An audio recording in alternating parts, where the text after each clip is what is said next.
ব্রাহ্মণবাড়িয়া সদরে জুয়া খেলা নিয়ে দুপক্ষের সংঘর্ষে অন্তত 50 জন আহত হয়েছে। সকালে উপজেলার নাটাই উত্তর ইউনিয়নের বিরাসার গ্রামে এ সংঘর্ষ হয়। পুলিশ ও স্থানীয়রা জানান, সোমবার বিরাসার গ্রামে জুয়া খেলা নিয়ে গ্রামের দুই যুবকের মধ্যে বিরোধ হয়।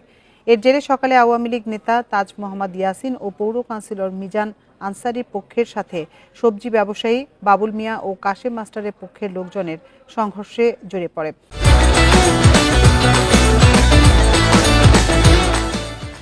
এ সময় অর্ধশত মানুষ আহত হন।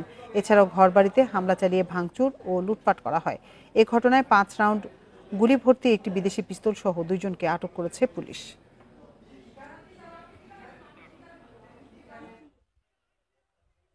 এত ভালো মানে এলাকার কয়ের সাথে কোনো ঝগড়াবাদি করে না। এর নিয়ে এলাকায় ঝগড়াবাদি দিচ্ছে, এর বাপে গেছে, এর বাপের ওষুধটা পিঠটা দিছে। মেয়ের গোষ্ঠীর মানুষ নাই, এর মানুষ এসে লুটপাট করে কালু নিচ্ছে গা, এর মতো আজাবারে লুট করে নিচ্ছে। আর এটা গোদর পুইরা সব করে লাইছে। এখানে দুই বা ততোধিক পক্ষ আছে। একটা পক্ষ একটা পক্ষের উপর আধিপত্য বিস্তারকে মূলত কেন্দ্র করা নিয়ে এই ঝামেলাগুলো সৃষ্টি হয়। একাধিক পক্ষ পরস্পর মুখোমুখি সংঘর্ষে লিপ্ত হয়েছে এবং দেশীয় অস্ত্র সহ আগ্নেয়াস্ত্র তারা ব্যবহার করার চেষ্টা করেছে।